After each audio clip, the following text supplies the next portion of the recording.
उम्मीद करता हूँ फिट होंगे, बेहतरीन होंगे, अपनी लाइफ अच्छे से एंजॉय करोगे हम तीनों की तरह। आज एक और वीडियो और उसका टाइटल वीडियो का टाइटल जी है SIT proves Ram Mandir donation row, what's behind the 200 crore controversy भाई अंकज सर की वीडियो है जी। ओरिजिनल वीडियो का लिंक डिस्क्रिप्शन में तो कल आजमी को भी सपोर्ट करें, हमें भी सपोर्ट करें। अभी वीडियो देखते हैं, रिव्यू बाद में देंगे क्योंकि सेंसिटिव जो है वो ये टॉपिक है, कंट्रोवर्सी वाला है, तो इसलिए वीडियो देखेंगे तो रिव्यू बाद में देंगे जो भी वीडियो में लगा हमें। तो ओरिजिनल वीडियो का लिंक भी डिस्क्रिप्शन में होगा। मेरा नाम है राणा मोहम्मद, मेरे साथ हैं मोहम्मद समीर खोखर। स्टार्ट। राम नाम की लूट है, लूट सके तो लूट। ये पंक्ति भक्ति और अध्यात्म से जोड़ने के लिए सनातन प्रेमियों का मोटिवेशन वाक्य रही है। लेकिन आज जो हो रहा है, जिसकी चर्चा आप और हम आज के इस सत्र में करने जा रहे हैं, वो चर्चा है राम मंदिर में लूट की। जी हां साथियों, करोड़ों लोगों की आस्थाओं का केंद्र बने अयोध्या के भगवान श्री राम मंदिर में ट्रस्ट के भीतर कुछ ऐसे कुठारा घातियों की, जिन्होंने लोगों के आस्था और विश्वास से मिले चंदे में सेंधमारी कर दी। और वो सेंधमारी का जो आंकड़ा है वो अब तक क्लियर नहीं है। सुर्खियां बताती हैं कि ये 200 करोड़ रुपए तक हो सकता है। पहले मुगल शासकों के द्वारा राम मंदिर की जगह बाबरी मस्जिद का निर्माण हुआ। कार सेवकों की मेहनत, प्रयास और सनातन प्रेमियों की चाहत से बाबरी मस्जिद टूटकर वहां पर राम मंदिर का निर्माण हुआ। राम मंदिर को जिस प्रकार से सुप्रीम कोर्ट के द्वारा आदेशित करके ट्रस्ट की मदद से संचालित करने का आदेश हुआ, वो राम मंदिर बनने के साथ, स्थापना के साथ अब जिस तरह के विवादों में आ रहा है, वहां पर करप्शन आस्था पर भारी पड़ रहा है। चर्चा है कि डोनेशन में मिली हुई रकम की मंदिर से गबन हो गया, चोरी हो गई। शुरुआती आंकड़े 7.5 करोड़ तक के रकम की जानकारी देते हैं, लेकिन कई मीडिया रिपोर्ट्स में दावा किया जा रहा है कि यह चोरी 200 करोड़ रुपए से भी ऊपर की हो सकती है। तमाम मीडिया इंटरव्यूज, चैनल रिप्रेजेंटेटिव्स इस तरह की बातें कर रहे हैं। यह घटना ऐसे समय पर उजागर हो रही है जब अगले साल उत्तर प्रदेश में फिर से मुखिया यानी मुख्यमंत्री का चुनाव है।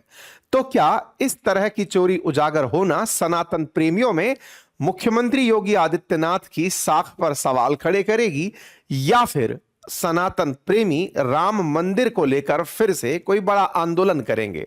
यह बात कहां जाकर रुकेगी, कैसे यह घटना खुली, आज के सेशन में इस बात का डिस्कशन होगा। तो चलिए शुरू करते हैं।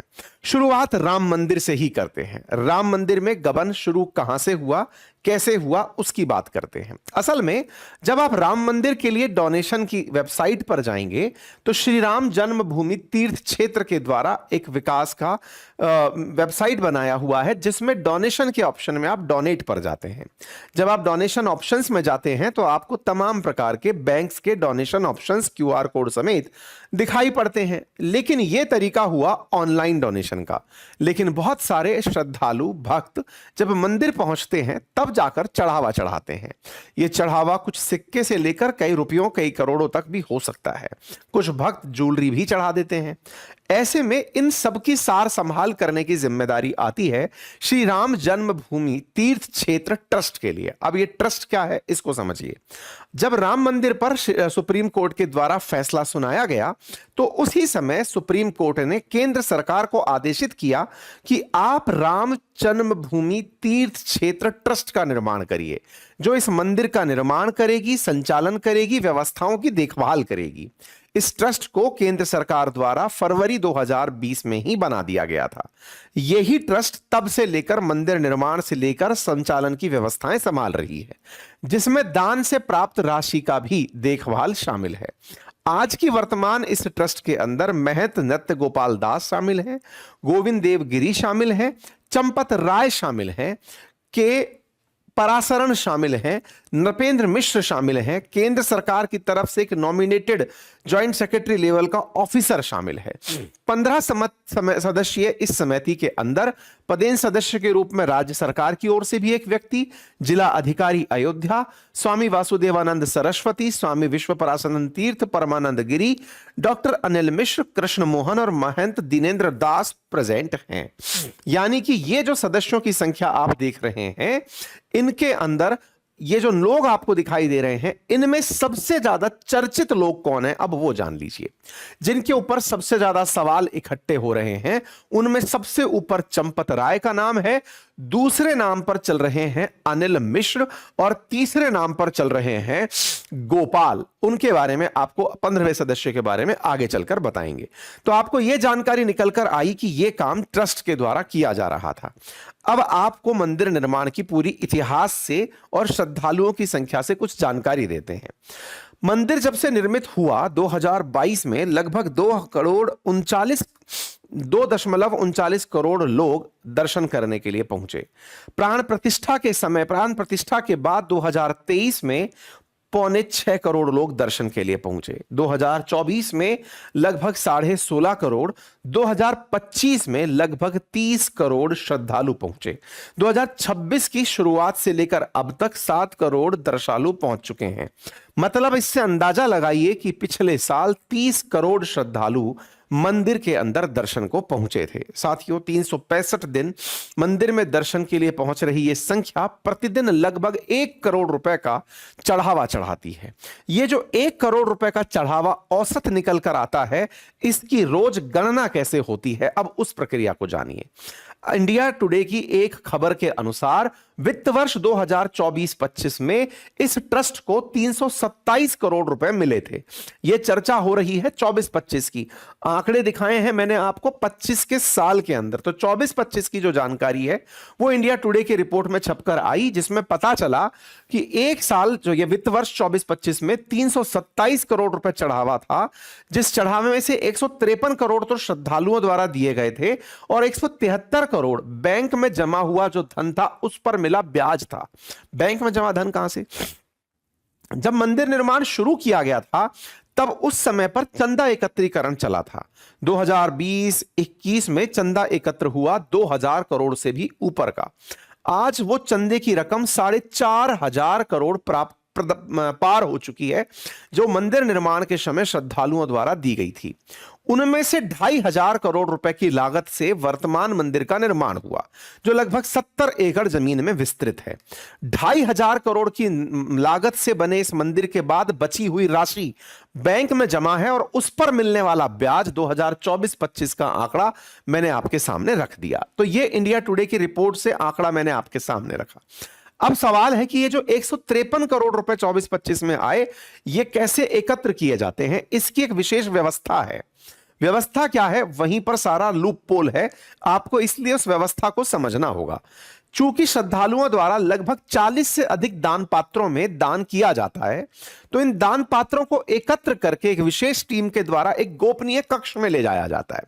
असल खेल उसी गोपनीय कक्ष में होता है। अब सवाल बना कि क्या इस गोपनीय कक्ष में कोई कैमरा नहीं लगा है क्या? बिल्कुल, कैमरा भी लगा है, पूरी टीम भी है, और तो और व्यवस्था के नाम पर एसबीआई के कर्मचारी भी हैं, तो ऑडिट करने के लिए टीसीएस जैसी कंपनी भी है। उसके बावजूद खेला कैसे हुआ, अब मैं आपको वो बताता हूं। असल में इस दान की रकम के लिए 50 कर्मचारी लगे रहते हैं, जो इस दान की रकम को गिनकर उसके बंडल बनाना और बैंक को सुपुर्द करके उसे बैंक में जमा कराने का काम करते हैं। शुरुआत होती है शुरुआती 24 कर्मचारी। ये जो 24 कर्मचारी हैं, इनका शुरुआती काम है नोट को गिनकर बंडल बनाना। ये सारा काम एक गोपनीय कक्ष के अंदर कैमरे की देखरेख में होता है। पूरी तरह से उस कैमरे के अंदर इन नोटों को गिना जाता है और उनके बंडल बनाए जाते हैं। और इस काम को करने के लिए, यानी नोट गिनकर बंडल बनाने के लिए, एक प्राइवेट एजेंसी को ट्रस्ट ने हायर किया हुआ है। बस यही सारा खेल है। बताऊंगा कैसे, आगे देखिए। इन 24 कर्मचारियों पर फिर 12 कर्मचारी और रखे हुए हैं, जो ट्रस्ट के ही हैं, जो इन 24 कर्मचारियों के ऊपर बैठते हैं। यानी कि 2-2 के कपल पर एक आदमी बैठा हुआ है, एक कपल पर एक आदमी बैठा हुआ है, जो देख रहा है कि तुम लोग सही से काम तो कर रहे हो। यानी कि कुल मिलाकर ये 36 लोग पैसा गिनने का काम करते हैं। गिने हुए धन को फिर ये एसबीआई के 14 कर्मचारियों को देते हैं और टीसीएस के ऑडिटर्स को देते हैं। ये सब लोग मिलकर के इस पैसे को जमा करते हैं। ठीक है, अब खेल कैसे होता है वो देखिए साहब। असल में नोट गिनकर बंडल बनाने वाले ये लोग प्राइवेट एजेंसी के लोग हैं। इन प्राइवेट एजेंसी के लोगों पर ही आरोप है। असल में इन्हें रिकमेंडेशंस पर रखा गया है। आरोप है चंपत राय के ऊपर जो महासचिव हैं, आरोप है गोपाल राय के ऊपर कि जिन्होंने अपने जानकारों को रखा। इस तरह के लोगों के ऊपर आरोप लग रहे हैं कि उन्होंने अपने लोगों को पैसा गिनने में लगा दिया। आप पूछेंगे पैसा गिनने में कैसी कोई गलती होगी जब सामने कैमरा लगा है, ऊपर आदमी बैठा है? तो ये सब कैसे हुआ वो देखते हैं। असल में नोट गिनकर बंडल बनाने की जो प्रक्रिया है उसमें नोट गिनकर 10 बंडल बनाए जाते हैं। मान लीजिए कि 100 के नोट हैं तो 10 बंडल बने, 10 बंडल का एक पैकेट बना, उस पैकेट को बॉक्स में रखा जाता है।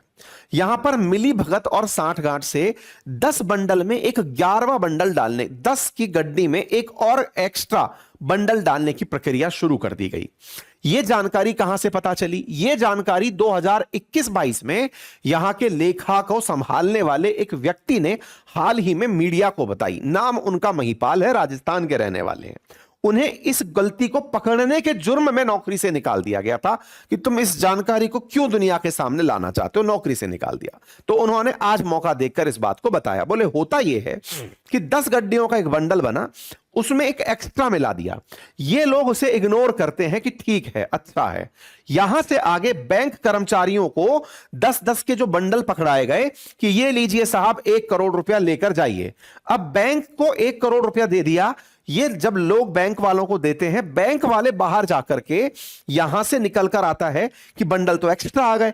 एक्स्ट्रा जो पैसा है ये चूंकि सीसीटीवी के सामने नहीं है, ये वहीं से बाहर निकल जाता है। यानी कि एक मिली भगत निकल कर आई बंडल्स में एक्स्ट्रा बंडल मिलाने की और मिलाकर कर्मचारी जो बैंक वाले हैं उनके साथ मिलकर चले जाने की। पता कैसे चला? अब वहां भी चलते हैं साहब।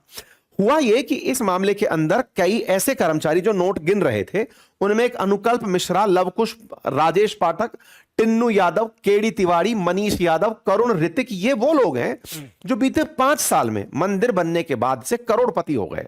कोई रिक्शा चलाता था, कोई ऑटो चलाता था, मोटरसाइकिल से घूमता था, अब ये लोग फॉर्च्यूनर में घूमते हैं, बढ़िया बंगले में रहते हैं और बढ़िया इन्वेस्टमेंट करके हॉस्टल और होटल चलाते हैं।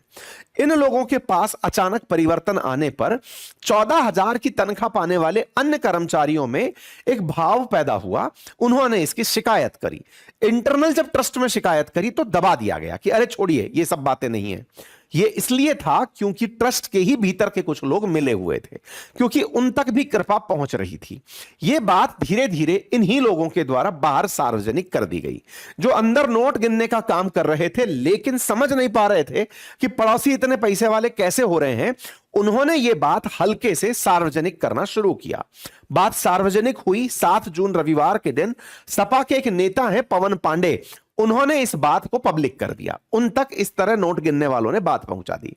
यह बात बाहर निकली तो सपा के मुखिया अखिलेश यादव जी ने इसे ट्वीट पे कर दिया। बस अखिलेश यादव जी ने 7 जून को यह जो मसला उठाया, आज आप 16 जून को यह घटना सुन रहे हैं। 7 जून से 16 जून के बीच में एसआईटी का गठन हो चुका है। पुलिस जांच करना शुरू कर चुकी है। 2 करोड़ रुपए बरामद हो चुके हैं। जांच एजेंसीज तेजी से जांच कर रही हैं। दिल्ली से उठाकर नपेंद्र मिश्र को दोबारा भेजा गया है। प्रधानमंत्री जांच करवा रहे हैं। सब कुछ चलना शुरू हो गया। मतलब एक ऐसा लीकेज था जो कि ट्रस्ट की मिलीभगत से चल रहा था लेकिन सामने नहीं आ रहा था। अखिलेश यादव जी ने जैसे ही यह बात बाहर निकाली, उसके बाद लोगों ने पहले तो अखिलेश यादव जी को डाउन प्ले किया। अरे ये तो फर्जी हैं, ये क्या जाने, ये यूं है और ये है, ये सनातन के बारे में कब चिंता करेंगे। लेकिन उन्हें भी यही समय दिख रहा था कि भैया हम नहीं बाहर निकालेंगे तो तुम में से बाहर क्यों निकालेगा। अच्छा, इन दिनों धर्म के साथ एक चर्चा और है। अगर आप भी धर्म मानते हैं और सामने वाला भी धर्म के नाम पर ही मंदिर में बैठा है कि हम तो बड़े ट्रस्टी हैं, हम तो लंबे समय से भक्त हैं, तुम हम पर सवाल कैसे उठा सकते हो। ये धर्मांधता के अंदर आने वाली चीजें हैं कि धर्म पर सवाल उठाते ही आप धर्म विरोधी, धर्म भीरू काउंट कर लिए जाते हैं। तो कई लोग इसलिए भी चुप्पी मार जाते हैं कि अरे छोड़ो यार, हमने तो दान कर दिया, गया जिसके गया। लेकिन अखिलेश यादव जी ने ना केवल विपक्ष के रूप में, सजग नागरिक के रूप में इस बात को बाहर निकाला। बाहर निकलकर बात आई तो धीरे धीरे ट्रस्ट अपनी तरफ से सफाई देने बाहर आने लगा। चंपत राय की कमेटी की तरफ से सफाई देना शुरू हुआ कि अरे सर कोई बात नहीं है, फर्जी बातें हैं। लेकिन फिर से सवाल और उठते गए, बैक टू बैक सवाल उठते गए। मीडिया रिपोर्ट्स में आना शुरू हुआ। भास्कर ने तो इतना तक कोट कर दिया कि 200 करोड़ का मामला है जी, छोटा मोटा नहीं है। इसी बीच में बीजेपी के एक नेता डॉक्टर रजनीश सिंह निकलकर आए, उन्होंने प्रधानमंत्री को पत्र लिखा। पत्र में उन्होंने अपनी तरफ से सरकार से, प्रधानमंत्री से कहा कि साहब ये लोगों की आस्था से जुड़ा सवाल है, आप अपनी तरफ से व्यक्ति भेजिए जो इस मामले की जानकारी जुटाए। ये अयोध्या की तरफ से नेता थे। इन्होंने इस मामले के लिए पीएमओ से इंटरफेरेंस की मांग करी, कहा कि साहब जांच अधिकारी भेजिए, आस्था का सवाल है। इस बीच में जो नपेंद्र मिश्र हैं, जिनको कहा जाता है प्रधानमंत्री का एकदम राइट हैंड, वो फिर मंगलवार को यहां पहुंचते हैं। पहुंच करके वो लगातार लोगों से मीटिंग करते हैं, चीजों को समझते हैं, कहां पर देखभाल में दिक्कत हो रही है। इस बीच में अखिलेश यादव जी एक एक करके सारी चीजों का खुलासा करने लगते हैं कि खेल यहीं तक नहीं है, ये पैसा कहां जा रहा है। 4,500 करोड़ बताया गया कि लोगों ने दिया, लेकिन क्या सबने ऑनलाइन दिया था? क्या बहुत सारे लोगों ने तो पैसा खुद से खुला भी दिया था, वो पैसा कहां है? देशवासियों ने इतना पैसा दिया, उस पैसे को कौन खाया? यानी कि इस पूरे प्रकरण में कुछ तो बहुत बड़ा कालापन है। धीरे धीरे खबर फैलने लगी, चर्चा आने लगी कि प्राइम मिनिस्टर ने एक रिपोर्ट मांगी है राम मंदिर ट्रस्ट से कि जानकारी दो कि यह पैसा कहां गबन हुआ। हेडलाइंस बनने लगी 7 करोड़ के डोनेशन से लेकर के 200 करोड़ तक के आरोप की। इसी बीच में महिपाल सिंह नाम के जो व्यक्ति मैंने आपको शुरुआत में बताए, उन्होंने कई इंटरव्यू दे दिए, उसमें से सोशल मीडिया पर उनके वीडियो वायरल होने लगे। उन्होंने 21-22 का मामला निकालकर सामने रख दिया। उन्होंने कहा कि भैया 2 बैंक अधिकारी थे, रत्नेश चतुर्वेदी और गगनदीप। उनको ट्रस्ट के अंदर वो 14 जो कर्मचारी थे जो नोटों की छपाई करते थे, वो 10 की गड्डी में 12-13 गड्ढे धर देते थे और बाहर जाके बाद में निकालते थे। जब ये बात मैंने बाहर निकलकर लोगों को बताई तो फिर लोगों ने मुझे ही हटा दिया, कहा कि तुम इस काम में मत पड़ो, तुम बाहर निकलो। बोले एक एक बार में बॉक्स से 5-5 लाख रुपए निकाले जा रहे थे। सोशल मीडिया पर उनके द्वारा इस तरह से पब्लिक में क्लेम कर दिया गया।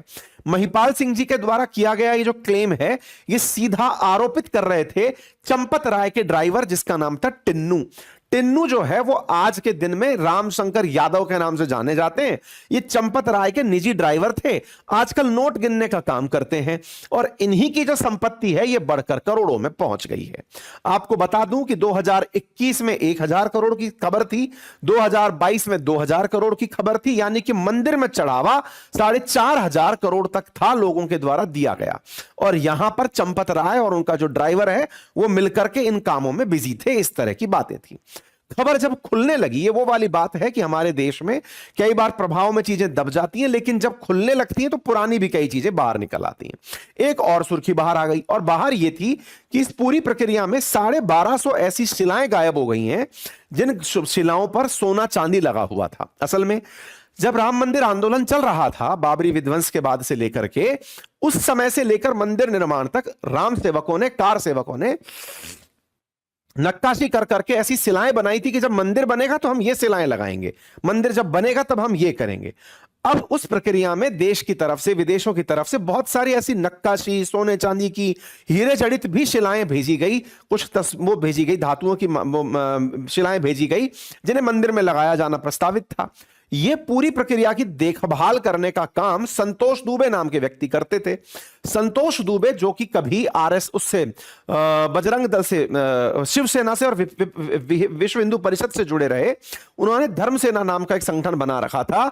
इनका काम यही था कि जो शिलाएं प्राप्त होती हैं उनकी गणना करना। तो 1989 में से इन्होंने गणनाएं करना शुरू किया। ये उस विवादित ढांचे को तोड़े जाने के बाद गुंबद में ही दबे रह गए थे, तब इनकी 17 हड्डियां टूट गई थी। इन्होंने इस मामले को पब्लिक के सामने लाना शुरू कर दिया। संतोष दुबे का आरोप है कि सोना चांदी और अष्ट धातु की शिलाओं समेत 1250 शिलाएं ऐसी थी जो कि चंपत राय के कंट्रोल में थी। 3 ताले लगे हुए थे, वो गायब हैं, वो दिखाई नहीं दे रही हैं। उनमें से मॉरिशस से आई हुई शिला भी शामिल थी, सोने चांदी से बनी हुई। मुंबई के कारोबारी द्वारा दी गई रत्न जड़ित शिला भी शामिल थी। वो शिलाएं कहां हैं? इतना ही नहीं, बीते कुछ सालों में अयोध्या में जमीन का जो मामला है वो भी बड़ी सुर्खी रहा है। आप सभी को ज्ञात होगा कि बीते कुछ समय में अयोध्या के अंदर जो आसपास की जमीन है वहां की कीमतों में बहुत तेजी से इजाफा हुआ है। मंदिर निर्माण की जब से घोषणा हुई तो बड़ी सारी जगह वहां पर एक्वायर करने के लिए बहुत सारी एजेंसी सक्रिय हो गई, बहुत सारे निवेशक वहां पर आकर करने लगे। लोगों ने रातों रात करोड़ों रुपए बनाए हैं। ये सारे वो मामले हैं जो निकल कर आने शुरू हुए। संदेह होना शुरू हुआ तो 50 कर्मचारियों को संदेह के घेरे में पकड़ा गया। जांच एजेंसियों ने 5 कर्मचारियों से अब तक 2 करोड़ रुपए और 3 आईफोन जब्त भी कर लिए हैं। जांच एजेंसियों ने जिन पर सबसे पहले जांच बिठाई उनमें से चंपत राय का सहयोगी 50 करोड़ की संपत्ति के साथ टिन्नू यादव है। 14,500 रुपए की सैलरी में काम करने वाला ये जो टिन्नू यादव है, यही चंपत राय का सबसे पहला सहयोगी ड्राइवर था जो आज नोट गिनने का काम करता है, और इसने अब तक 50 करोड़ रुपए से ऊपर की अचल संपत्ति बना ली है। इसके पास एयरपोर्ट के पास हॉस्टल है जिसमें 70 कमरे हैं, 1.5 किलोमीटर दूर ही रहता है, फॉर्च्यूनर से चलता है, 3 रेस्टोरेंट में पार्टनर है। ये है साहब टिन्नू यादव। दूसरे व्यक्ति हैं मनीष यादव, जो टिन्नू के ही भतीजे हैं। उनसे 36 लाख रुपए तो कैश मिला है। 14,500 की तनख्वाह वाले के पास 36 लाख कैश बरामद हुआ। तीसरे हैं केडी तिवारी, जो कि सोने चांदी की वो तोल करके रसीद रखते थे, ये वहीं पर मार कांटा मार दे रहे थे। तीसरे चौथे हैं राजेश पाठक। इनकी जीवन शैली में अचानक हुए बदलाव से लोग परेशान हो गए कि यार आजकल बड़ा पन ठन के चलते हैं। एक है अनुकल्प मिश्रा, ये गांव में फार्म हाउस लेकर चलते हैं, 65 लाख का हाल ही में घर खरीदा है। एक है लव कुश, एक वक्त पर कार मैकेनिक थे, आज फैदाबाद में अपना नया घर बना रहे हैं। तो कुल मिलाकर के ये जो नोट गिनने वाले लोग थे, इनको किसने रखा, इन लोगों के साथ कौन शामिल था, तो सवालों के घेरे में कौन आए, तो आए 3 लोग। पहले चंपत राय, दूसरे गोपाल राव और तीसरे अनिल मिश्रा। ये तीनों वो लोग हैं जिन्होंने समय समय पर वो जिम्मेदारियां संभाली है। चंपत राय जो हैं वो महासचिव हैं, दान का मुख्य प्रबंधन, कर्मचारियों की नियुक्ति और निर्माण संबंधी कार्यों की देखरेख करते हैं। इनके ही से मतलब पूरे की पूरे तत्वाधान में काम होते हैं। अविमुक्तेश्वर आनंद जो शंकराचार्य जी हैं, उन्होंने कहा कि जिसका नाम ही चंपत हो, जो चंप धातु से बना नाम हो, जो ले उड़ेगा माल लेकर, जिसका नाम ये हो, उससे और क्या अपेक्षा रख सकते हैं। ये उनका अपना तथ्य है। इसके अलावा चंपत राय पर पहले भी कई सवाल उठते रहे हैं। आम आदमी पार्टी उनके द्वारा 2 करोड़ की जमीन को 24 करोड़ में खरीदने का आरोप लगाकर यह कहती रही है कि वो पैसे को 1 का 2, 2 का 1 करने में बिजी रहे हैं। तो चंपत राय पर संतोष दुबे जो धर्म सेना के संस्थापक हैं, उनका भी आरोप है। ये तो अब केस करने तक पहुंच गए हैं, एफआईआर तक कराने पहुंच गए हैं। इनका यह कहना है कि चंपत राय इतने आलीशान घर में रहते हैं, कमाई का साधन बताओ, कमाते कहां से हो? दर्शन कराने से, वीआईपी दर्शन से? पैसे का स्रोत क्या है तुम्हारे पास? तनख्वाह का स्रोत क्या है? इतनी बढ़िया सी चीजें तुम गड़िया गाड़ियों में घूम रहे हो, कहां से रहे हो? दूसरा नाम आता है गोपाल राव के ऊपर। ये व्यवस्थापक हैं, इन्होंने निर्माण कार्यों की निगरानी करी है और व्यवस्था संभालना मंदिर परिषद की इनकी जिम्मेदारी है। गोपाल राव ने दाम गिनने वाले कर्मचारियों से पूछताछ नहीं होने दी कि अरे पूछो मत, चलने दो सब। तीसरे व्यक्ति हैं जिन्हें चंपत राय के बाद प्रभावशाली माना जाता है, उनका नाम अनिल मिश्रा है। ये निर्माण कार्यों की देखभाल भी करते हैं और दान पुण्य पर नजर भी रखते हैं। इन्होंने अपने कई कर्मचारियों को, मिलने वालों को मंदिर के अंदर कर्मचारी बना रखा है। इस बात पर रस और तब चढ़ गया जब भाजपा के ही नेता और कई बार के पूर्व सांसद ब्रजभूषण शरण सिंह से इस मामले में सवाल पूछा गया, तो उन्होंने कहा कि सुनो भैया, हमें बड़े लोगों से डर लगता है, अगर मैं सच बोल दूंगा तो बहुत परेशानी में आ जाऊंगा, क्योंकि वो यानी कि श्री राम मंदिर तीर्थ क्षेत्र ट्रस्ट वाले लोग बहुत बड़े लोग हैं, सत्य बोलने की हिम्मत अभी हमारी नहीं है, कभी समय आएगा तो बोलेंगे। इसका मतलब दाल में काला नहीं, दाल ही काली थी। इस बात से और सत्यता निकलकर आ गई। इसके बाद में आम आदमी पार्टी सक्रिय हुई, सारे वो डॉक्यूमेंट निकालने शुरू हुए, देखो पैसे का अंदर जमीन में गबन, आरोपों का दौर सिलसिले से शुरू हो गया। कुल मिलाकर अब सवाल यह है कि इस पर भाजपा के नेताओं की क्या प्रतिक्रिया है। तो बीजेपी के लीडर है विनय कटियार, अब वो ट्रस्ट के जो कर्मचारी हैं, ट्रस्ट के जो ये नेता हैं, इनको धमका रहे हैं। ये विनय कटियार कह रहे हैं कि देखो बेटा, जो पैसा तुम इधर से उधर किए हो, हम आ रहे हैं, अगले दिन तक निकल लेना वहां से, नहीं तो फिर हमसे बुरा कोई नहीं होगा। मतलब ये बात ऐसी है कि इसमें जिसको भी ये पता चल रहा है कि ये आदमी लूट रहा था, वो किसी का बचाव नहीं कर रहा है। भाजपा के नेता ही पीएमओ में रिक्वेस्ट कर रहे हैं। विनय कटियार भाजपा से ही हैं और वो राम ट्रस्ट के अंदर पूछ रहे हैं कि ये चोरी करने वाले लोग कहां से घुस गए। मतलब अब ये मुद्दा आस्था के मुद्दा में शामिल हो गया, पार्टी से निकलकर आस्था में चला गया, और इसी कारण से लोग आहत हैं। सीएम योगी आदित्यनाथ के द्वारा 3 लोगों की एसआईटी का गठन कर दिया गया 14 तारीख को, जिनमें एक आईएएस अधिकारी, एक आईपीएस अधिकारी और एक स्पेशल सेक्रेटरी फाइनेंस से डाले गए। ये अब जाकर पूछताछ करेंगे, सारी चीजों को जांचेंगे और रिपोर्ट बनाकर देंगे। इन तीनों लोगों को रवाना फिलहाल के लिए कर दिया गया है और ये पूरी व्यवस्था को लेकर आगे बढ़ेंगे। लेकिन संतों का कहना है कि इसमें आप रिटायर्ड जज भी शामिल करते तो निष्पक्षता पर ज्यादा विश्वास आता। खैर, फिलहाल के लिए कुल मिलाकर जानकारी यही है कि राम मंदिर के अंदर, राम ट्रस्ट के अंदर जो दान था, दान के रकम में गड़बड़ तो हुई है, और इस गड़बड़ की जांच के लिए अब पुख्ता व्यवस्थाएं कैसे होंगी, यह एक बड़ा काम होगा। उम्मीद करते हैं कि आप इस पूरी व्यवस्था और पूरी जानकारी से जो हमने आपके साथ रखी, इससे अगर असहमत होंगे तो अपनी राय जरूर कमेंट बॉक्स में रखेंगे कि कैसी व्यवस्था बनाई जाए ताकि यह पूरी तरह से पारदर्शी हो और सुचारू रूप से चले। क्या इसके अंदर तरीके अपनाए जा सकते हैं? क्या वाकई में सनातन बोर्ड जैसा कुछ व्यवस्था बने, या फिर इसके अंदर किस तरह से नियुक्तियां हो? आपकी क्या सलाह है? आप अपनी राय कमेंट बॉक्स में जरूर रखें। फिलहाल के लिए इतना ही। चैनल पर नए हैं तो सब्सक्राइब कर लें, अपनी बातें हमसे साझा करते रहें। धन्यवाद। और हां, ये हमने एक पैनल डिस्कशन किया था कल भारतीयों की प्रतिक्रिया के ऊपर। आप अगर समय मिले तो उसे अवश्य देखिएगा। धन्यवाद।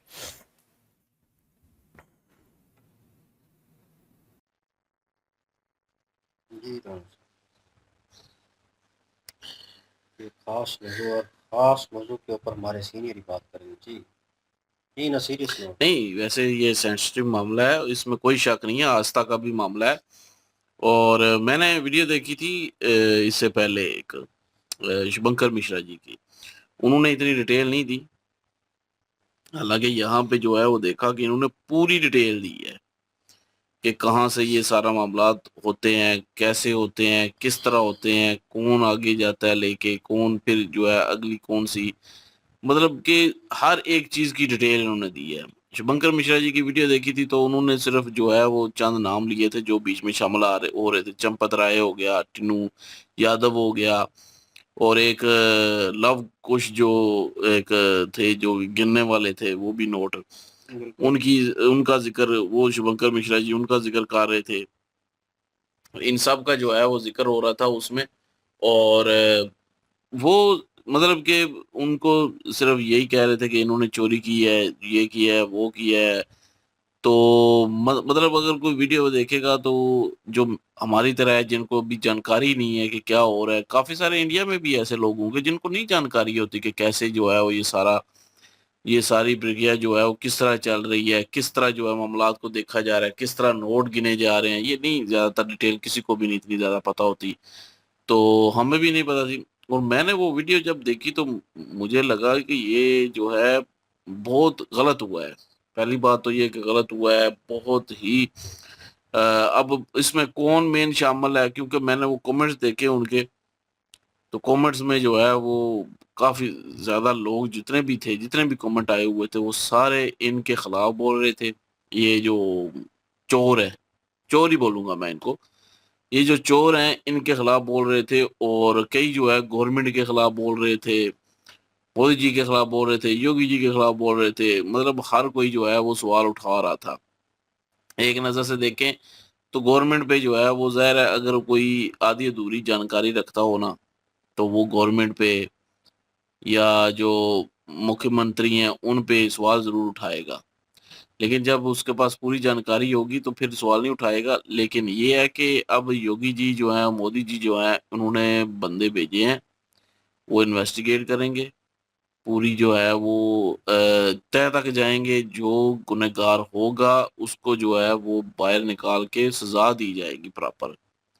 क्योंकि एक धर्म के लोग होते हैं ना, जो बने होते हैं कि जी हम बड़े धर्म के जो है वो धार्मिक है, हम सीरियसली कहूंगा, वो उन पे हर कोई ट्रस्ट करता है। उन पे कहते हैं कि ये धार्मिक है, इन पे मतलब क्या सवाल उठाने हैं। तो 2021 में भी जो है जिसने वो सवाल उठाए थे, उसके बाद क्या हुआ? कोई नहीं, बात को दबा दिया गया, जो भी किया गया। उस एक ने बोला तो उसकी नौकरी भी जाती रही, एक ने आवाज उठाने की कोशिश की। तो धार्मिक लोगों पे अगर आप सवाल उठाएंगे तो आप जो है वो अधर्मी बन जाएंगे। ये यकीन करें, यहाँ हमें भी पता है कि हम भी अगर ऐसे सवाल उठाएंगे तो हम भी फतवे लगते हैं, जिसकी बात हम करते रहते हैं कि फतवा लग जाएगा, फतवा लग जाएगा।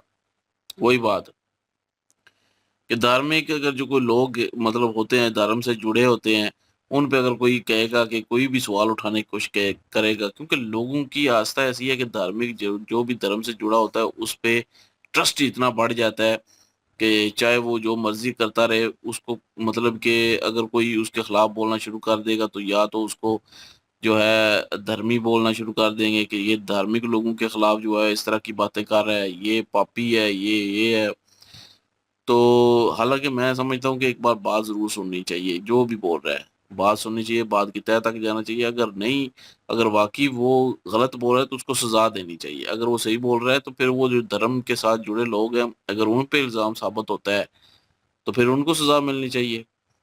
लेकिन वही बात कि हर मैं ये खाली सनातन धर्म की बात नहीं करूंगा, मैं ओवरऑल धर्म की बात कर रहा हूँ। जितने मजहब हैं मैं सब की बात कर रहा हूँ कि जितने भी वो उन मजहब से जो रिलेटेड होते हैं लोग, मजहबी लोग होते हैं, धार्मिक लोग कह लें, पेशवा कह लें, तो वो जितने भी जुड़े होते हैं ना, उन पे जो अवाम उनके मानने वाली होती है, उस धर्म की उस मजहब की जो मानने वाली होती है, वो उसको जो है वो एक किस्म का समझ लें कि बहुत अच्छा इंसान समझने लग जाते हैं। बहुत हर एक गलत नहीं होता, ट्रस्ट भी जरूरी होता है। ये नहीं कि अब हर एक को एक ही नजर से देखना शुरू कर दें। तो लेकिन ये है कि अगर कोई सवाल उठता है तो उसकी जांच जरूर करनी चाहिए। ये नहीं देखना चाहिए कि ये धार्मिक है। अब यहाँ पे काफी सारी मैं ये बात करूंगा कि यहाँ पे मस्जिद हो या दरबार कर लें, एक किस्म के मुसलमानों के, काफी बरेलवियों के जो है आस्था है, दरबार हो गया, मस्जिद जो है वो सब मुसलमानों की है। तो वहां पे भी अगर कोई चंदा वगैरह देता है या कुछ भी जो है वो हदिया देता है मस्जिद में, उसमें भी घोटाला होता है। हमारे अपने गांव में घोटाला जो है वो निकला था। जिनको समझ रहे थे कि ये मजहबी लोग हैं, इन पे इतबार कर रहे थे सारे गांव वाले, मैं सिर्फ यहाँ की बात करूंगा, बाकी तो पाकिस्तान में तो चलते ही रहते हैं। जो हमारी नजरों के सामने है एक वाकया, उसकी बात करेंगे कि उन पे ट्रस्ट था, सबको ट्रस्ट था, लेकिन वो मतलब कि जितनी रकम थी जो लोगों ने दी हुई थी, एक किस्म की वो चंदा दिया हुआ था कि मस्जिद में जो है वो कोई मतलब कि कोई चीज लगे, एसी लगे या कुछ और चीजें, पंखे वगैरह या मुरम्मत, इस तरह के लिए पैसे दिए होते थे। तो उसमें घोटाला हुआ है यहाँ पे हमारे गांव में। तो मैं देख रहा था, ये मैं बात इसलिए कर रहा हूँ कि कमेंट्स में मैं देख रहा था जी, कई लोग जो होते हैं ना, जो कि बहुत ज्यादा लिबरल बनने की कोशिश करना शुरू कर देते हैं, किसी भी धर्म से रिलेटेड होते हैं, तो वो कहते हैं जी ये राम मंदिर में चोरी श्री राम ने कैसे होने दी, क्यों होने दी। तो मैं वो कह रहा हूँ कि हर मजहब में, हर धर्म में, हर जो मजहबी आस्था होती है, धार्मिक आस्था होती है, वहां पे चोरी करने वाले जो हैं वो चोरी कर रहे होते हैं। ठीक है, ये किसी एक को इस बात पे, किसी मजहब को या किसी जो है वो पर्सनैलिटी को टारगेट करना, मैं समझता हूँ कि नामुनासिब है। जो मजहबी पर्सनैलिटी होती है या धार्मिक पर्सनैलिटी होती है ना, उनको जो है वो टारगेट करना ये नाजायज है और ये गलत है। भाई कई लोगों की आस्था जुड़ी होती है तो उनकी आस्था का ख्याल रखना चाहिए। तो लेकिन ये मैं यही इसलिए मिसाल मस्जिद की दी है कि जो कहेंगे कि जी उन्होंने बचाया क्यों नहीं। ठीक है, तो यहाँ पे भी घोटाले होते हैं, हर मजहब में होते हैं, चर्च में भी होते हैं, जहाँ पे लोग दान देते हैं, दरबारों पे इतने घोटाले होते हैं। तो मंदिर के वो मैं कमेंट्स देख रहा था, तो कई लोग दूसरे मंदिर की भी बात कर रहे थे कि वहां पे भी जो है जांच होनी चाहिए, वहां पे भी घोटाले हो रहे हैं। तो भाई ये लोग जो है ना, इनको डर खौफ नहीं होता जो चोरी करते हैं। इनका किसी पे कोई आस्था नहीं होती। अगर इनकी वाकई आस्था होती ना, तो ये चोरी करते हुए इनके हाथ कांपते। ये बेईमानी करते हुए लोगों का पैसा, लोगों की जो है आस्था का पैसा जो है वो जो जाता है, लोग किसी और काम के लिए देते हैं, ये अपने पर्सनल जो है बीच में से निकालते हैं, ये वहां पे डंडी मारते हैं। तो इनके हाथ कांपते हैं। अगर ये वाकई आस्था पे यकीन रखते, ये किसी आस्था पे यकीन नहीं रखते होते, इनकी कोई आस्था नहीं होती, किसी मजहब किसी धर्म के साथ इनका जो है तल्लक नहीं होता। ये चोर जो होते हैं, मतलब लबादा ओढ़ा होता है, चादर ओढ़ी होती है किसी मजहब की या किसी धर्म की, लेकिन इनका कोई लेना देना नहीं होता। ये उन लोगों के लिए जवाब था जो ये ऐसी बातें कर रहे थे। बाकी अभी बात आए कि ये चोर जो हैं, इनको सजा बिल्कुल मिलनी चाहिए भाई। क्यों नहीं मिलनी चाहिए, इन्वेस्टिगेट होनी चाहिए अगर ऊपर के लेवल, क्योंकि ये धर्म का मामला है। अब तो धर्म में अगर पार्टी का कोई एमएनए एमपीए या कोई भी हो, बड़ा भी क्यों ना हो, अगर वो भी जुड़ा है तो उसको भी सजा मिलनी चाहिए। ये लोगों को जो है वो जो पार्टी के साथ ज्यादा जुड़े होते हैं ना, उनको फिल वक्त इस मामले में पार्टी से थोड़ा जा हट के सोचना चाहिए। चाहे वो अपना अपोजिशन पार्टी के साथ हो, चाहे जो है रूलिंग पार्टी के साथ हो, किसी के साथ भी हो, उसको पार्टीबाजी जो है वो बाद में कर लेनी चाहिए। लेकिन ये आस्था का मामला है। और बिल्कुल, अगर जिन्होंने जो यहाँ पे चोरी की है, चंपत राय का नाम आ रहा है, और भी नाम आ रहे हैं, और अभी तो जैसे जैसे इन्वेस्टिगेट होगा और बड़े नाम शायद हो सकता है ओपन हो जाएं। तो सबको जो है वो मैं कहता हूँ कि सजा मिलनी चाहिए। इन सबको जो है कड़ी से कड़ी सजा मिले, ताकि आइंदा जो अगर कोई चोर होगा ना, तो वो ये सोच के काम पे कि ये यहाँ पे चोरी नहीं करनी, क्योंकि वो उनको तो भगवान, अल्लाह, ईश्वर, इनसे कोई डर नहीं लगता। वो चोर हैं और चोरी करते हैं, उनको डर नहीं लगता। लेकिन ये है कि उनको अगर यहाँ पे सजा मिलेगी तो बाकी चोरों के हाथ कांपेंगे, यही सोच के। तो ये बहुत गलत हुआ है जो भी हुआ है भाई। इसको बिल्कुल भी जो है वो अगर कोई सपोर्ट करेगा या जस्टिफाई करने की कोशिश करेगा, वो भी गलत है। और हमारी तो कोई सपोर्ट नहीं है। हम तो यही चाहते हैं कि भाई जिन्होंने ये काम किया, चोर हूँ, हाथ काटे उनके, वो वाली सजा होनी चाहिए इन सब के लिए। तो इनका जो है वो आस्था से कोई लेना देना नहीं होता। इसलिए इनको मजहबी, धार्मिक, इन जैसे लोगों को जो चोरी करते हैं, मैं उनकी बात कर रहा हूँ, समझने की गलती ना किया करें, और ना ही इन पे कोई ट्रस्ट जो है वो अब दिखाएं। अब जो है वो अगर फेयर इन्वेस्टिगेशन होगी, नाम सारे आएंगे, उनको सजा भी मिलेगी। बिल्कुल जी, योगी बाबा की तरफ से 3 लोगों की टीम जो है वो तैयार की गई है और वहाँ पे भेजी है। वो रिपोर्ट अब जो है वो देंगे सरकार को और बताएंगे कि करप्शन जो है कितने लोग शामिल हैं, किसने जो है वो कितना पैसा खाया है यहाँ से, तो वो सारी डिटेल निकल कर सामने आएगी। लेकिन इन सब चीज़ की शुरुआत जो है वो अखिलेश यादव का नाम आता है कि उनको पता था और उन्होंने ही आहिस्ता-आहिस्ता इस खबर को बाहर निकालना शुरू किया है। क्योंकि वो अपोज़िशन के बंदे हैं, ज़ाहिर-सी बात है उन्हें ये पता है कि वो ही बातचीत कर सकते हैं। बाकी जो लोग वहाँ पे मौजूद हैं उनमें से किसी एक बंदा जो था, उसका नाम तो अब याद नहीं रहा। कहते हैं कि उस बंदे ने जब ये बताया, ये सारी चीज़ें उसने बताई कि करप्शन जो है होती किस तरह से है। उसने कहा कि नोट जो गिनने वाले लोग हैं ना, जो बंडल बनाए जाते हैं नोटों के, तो जो बॉक्स में रखे जाते हैं वो 10-10 के बंडल जो हैं बना के रखे जाते हैं 10-10 के हिसाब से। उसमें वो 11-12 करके तो इस तरह से वो 1-2 जो है ना वो फालतू रख देते थे। अब जो साथ मिले हुए लोग थे उनके, वो बैंक के लोग थे, जो वहाँ से पैसा लेकर जाते थे। अब वो वहाँ से लेकर चले गए। अब वहाँ पे तो सारा जो है ना वो क्लीन सिस्टम नज़र आ रहा है।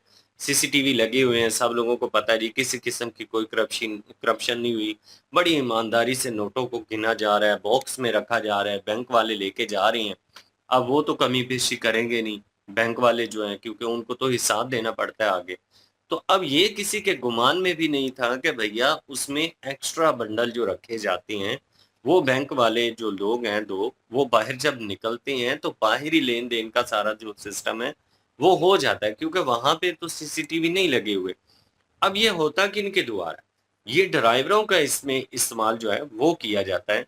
उनके माध्यम से ये सारी जो करप्शन है वो की जाती है। अब एक ड्राइवर जिसकी 14,500 सैलरी हो और वो करोड़ों का मालिक बन जाए और उसके पास कैश 36 लाख, साढ़े 36 लाख कैश जो है वो कहाँ से आया?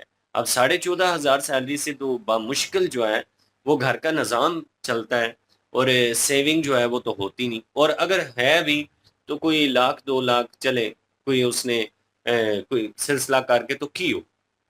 लेकिन 36.5 लाख रुपए कैश का होना, 3 बड़े रेस्टोरेंट जो हैं, उनमें उसका इन्वेस्टमेंट जो है वो होना, तो ये चीज़ें ज़ाहिर-सी बात है हिला देती है बंदे को। ड्राइवर के पास 50 करोड़ है। हाँ, और उसके बाद जो हैं वो चंपत राय जो हैं, उनसे भी ये पूछा गया कि भैया आपकी तनख्वाह कितनी है?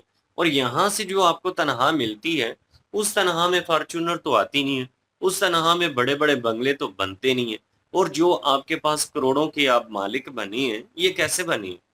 बाकी 2 व्यक्ति जो हैं, उनसे भी पूछा जा रहा है कि आपने ये कहाँ से पैसे लिए? तो ये सारा सिलसिला जो है ना वो चल पड़ा है। अब एक बंदा जो है ना वो बड़ा ख़ास है। वो बंदा है जिसको यहाँ से नौकरी से निकाला गया, जिसने ये सारी चीज़ें अपनी आँखों से देखी हैं। अब उसकी गवाही जो है ना वो बड़ा वैल्यू रखती है। अब टीम के द्वारा जो रिपोर्ट बनाई जाएगी उस बंदे का एक अहम रोल यहाँ पे अदा होगा। असल में उसी बंदे ने ये बताया ना कि किस तरह ये घोटाला हो किस तरह रहा है। हाँ, बाकी जो जो यहाँ पे लोग शामिल हैं, देखें इन लोगों ने ये बहुत ही कह लें कि नीची काम किया है, क्योंकि लोगों की आस्था जुड़ी होती है। लोग जो हैं वो दान करते हैं, अपने भगवान को वो दान करते हैं, क्योंकि उनकी मन्नतें मुरादें जो हैं वो पूरी होती हैं और खुशी से लोग यहाँ पे आते हैं। और फिर लोग जो हैं वो दान करते हुए कंजूसी नहीं करते। ऐसे-ऐसे लोग भी यहाँ पे देखने के लिए मिलते हैं जो करोड़ों की ज्वेलरी जो है वो भी अपनी दान करके चले जाते हैं। अब शीलाएँ जो लोगों ने भेजी थी, वो भी लोगों की एक कह लें कि मोहब्बत थी ना श्री राम जी के साथ, कि जिसमें सोना लगा हुआ है, चांदी लगी हुई है। कुछ तो बता रहे हैं, कुछ शीलाएँ ऐसी थी जिनमें हीरे जड़े हुए हैं। तो ये लोगों का एक ड्रीम था जो पूरा हुआ। तो उस खुशी में वो खुशी इतनी ज़्यादा थी कि जितनी लोगों की कैपेसिटी थी, उस माध्यम से वो मंदिर की सेवा करना चाह रहे थे। अब लोग जो हैं वो तो अपनी तरफ से सेवा कर रहे हैं, लेकिन आगे ये जो सिलसिला हो रहा है ना, ये लोगों को कह लें कि दिलों को बड़ी पीड़ा पहुँची होगी इस काम के बाद। और इस काम के होने के बाद लोग जो हैं उनके ज़हन में एक वहम और शक का जो बीज है ना, वो भी कह लें कि ज़ाहिर-सी बात है पैदा हो जाता है, क्योंकि आज दिन तक कभी ऐसा हुआ नहीं। लोगों का यही यकीन है कि यार भगवान के घर से तो कोई चोरी करने का सोच भी नहीं सकता। लेकिन कुछ लोग ऐसे होते हैं जो सोचते भी हैं और जो करते भी हैं। बिल्कुल जी, जो सिचुएशन हुई है इंतहाई कह लें कि एक घटिया हरकत है फ़र्स्ट ऑफ ऑल तो कहूँगा, क्योंकि एक धार्मिक वे से देखा जाए तो सेम धर्म के बंदे हैं, नथिंग चेंज भाई। यहाँ पे भी अक्सर देखा जाता है कि मसाजिद में जो है चीज़ें जानबूझ के बाँधी होती हैं, ऐसे कि जैसे कोई चोरी करके ले जाएगा। ग्लास है, अगर वाटर कूलर लगा हो उसके साथ भी ज़ंजीर लगी हुई है। तो अगर वो जो है वो नल लगे हुए हैं, वो भी उन्होंने इस तरीके से लगाए हुए हैं कि कहीं चोरी ना हो जाए। और बहुत सारी वारदात जो हैं सीसीटीवी फुटेज जो है उसमें देखा गया है कि चोर जो है उसको भी उतार रहा है, ठीक है। तो यहाँ पे तो लोग जो लगी हुई चीज़ें हैं उनको नहीं छोड़ते। और फंड में नो डाउट भाई, जैसे ही लोग कब्रिस्तानों में नहीं छोड़ते। इसको ये नहीं भूलेगा। नहीं नहीं, वो जो पंखे उतार के ले जाते हैं जनाजा गाह से। हाँ, बिल्कुल, ऐसे इसमें कोई शक नहीं है। तो वो कवर करना पड़ता है, 2 बंदे रखने पड़ते हैं। अब जिन 2 ब टूटियां लगाई थी, वो टूटियां कोई उतार के चले जाता है। तो यार छोटी सी बाल्टी नहीं छोड़ी उन्होंने प्लास्टर की।